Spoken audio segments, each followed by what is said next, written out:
tous, aujourd'hui on se retrouve pour une recette de sablé de Noël. C'est une recette très facile à réaliser, accessible à tous et qui nécessite peu d'ingrédients.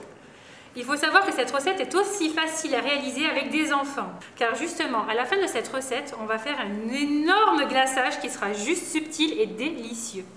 Pour la recette des sablés, vous aurez besoin un œuf, 70 g de sucre, 150 g de farine, 75 g de beurre.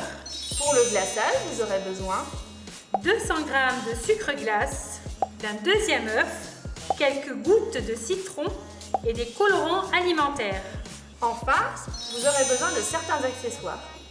Un saladier, un fouet, des ramequins, un rouleau à pâtisserie, une paire de ciseaux, du papier sulfurisé et des emporte-pièces de Noël.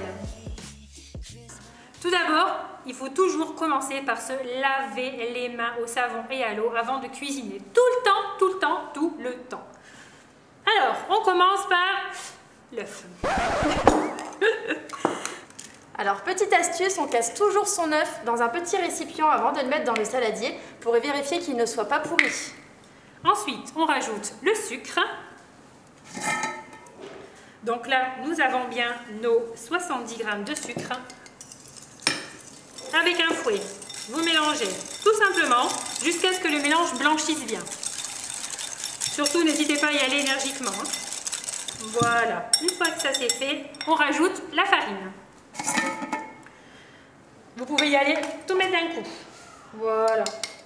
Cette fois-ci, on y va doucement parce que vous allez voir qu'il va y avoir de plusieurs grumeaux qui vont se mettre. Et quand vous voyez que ça commence à bien se coller, hop, vous laissez tomber le fouet et là, vous utilisez vos mains. Les enfants adorent ça. N'hésitez pas à pétrir et c'est à ce moment-là qu'il faut rajouter le beurre. Pour le beurre, on utilise bien du beurre mou à température ambiante qu'on aura laissé à l'extérieur du frigo pendant à peu près 30 à 45 minutes avant de faire la pâte. Voilà, on n'hésite pas à pétrir correctement jusqu'à l'obtention d'une bonne pâte, bien lisse. À savoir que la pâte, soit vous pouvez enchaîner de suite et faire vos sablés, soit vous pouvez la mettre au frais une demi-heure voire une heure dans un papier cellophane.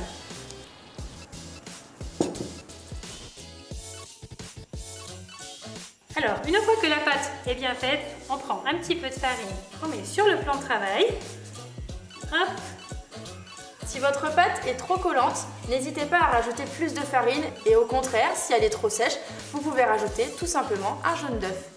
Voilà, alors le mieux, c'est de l'aplatir un petit peu déjà avec les mains et ensuite avec le rouleau, on aplatit tout doucement.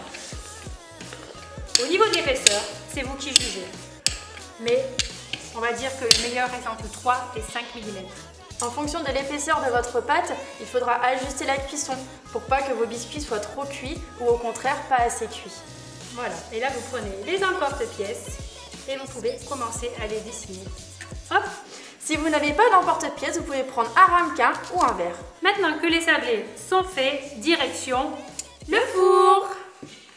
À savoir que pour les glaçages, vu que c'est la prochaine étape, moi je suis mais alors nulle.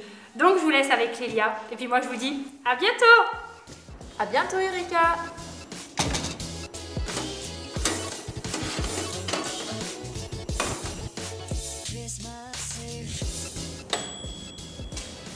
Et voilà, nos sablés sont cuits, nous allons pouvoir passer au glaçage. Pour commencer, nous allons prendre notre saladier et nos 200 g de sucre glace. On récupère notre blanc d'œuf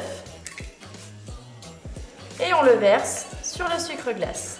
On ajoute quelques gouttes de citron et on vient mélanger. Une fois que vous avez obtenu un mélange bien homogène, on va pouvoir passer à la suite. Maintenant que c'est prêt, nous allons verser notre mélange dans les petits ramequins dans lesquels nous allons ajouter le colorant pour personnaliser nos petits sablés. Nous allons donc avoir besoin d'un colorant vert, d'un colorant rouge et d'un colorant jaune. On ajoute quelques gouttes, puis on mélange. Pour réaliser le glaçage, c'est très simple. Vous pouvez utiliser un cure-dent, une poche à douille et nous allons voir aujourd'hui que nous pouvons créer nous-mêmes nos poches à douille avec du papier sulfurisé. Pour ce faire, il vous suffit de découper des triangles dans le papier sulfurisé, de le tourner autour de votre main et de plier. C'est une technique très simple et facile à réaliser. Pour glacer vos sablés, c'est très simple. Il faut impérativement attendre que ceux-ci soient froids, car s'ils sont chauds, le glaçage ne tiendra pas. Vous prenez la couleur que vous souhaitez et vous pouvez venir réaliser des petits détails sur vos sablés. Vous pouvez réaliser les détails que vous voulez, dans les couleurs que vous voulez. À vous de laisser parler votre imagination. Pour le glaçage, si vous le souhaitez, vous pouvez rendre l'appareil un peu moins liquide en ajoutant plus de sucre glace. Ça permettra à votre glaçage, quand vous le mettrez sur votre sablé, qu'il coule beaucoup moins. Maintenant, vous pouvez vérifier votre sapin. S'il est sec, nous allons pouvoir passer au reste du glaçage du sapin. Pour ce faire, il vous suffit très simplement de prendre une cuillère de glaçage, d'en mettre dessus, et à l'aide d'un cure-dent, de venir étaler votre glaçage sur le bord. Et voilà, c'est terminé. Vous allez voir que le glaçage va se lisser tout seul. Il est possible que quelques bulles d'air apparaissent. Pour cela, il vous suffit simplement de les éclater avec le cure-dent. Une fois terminé, laissez reposer votre glaçage et surtout laissez-le bien sécher si vous souhaitez ajouter des décorations dessus.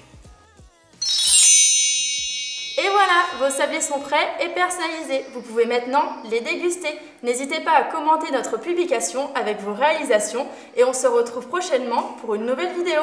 À bientôt!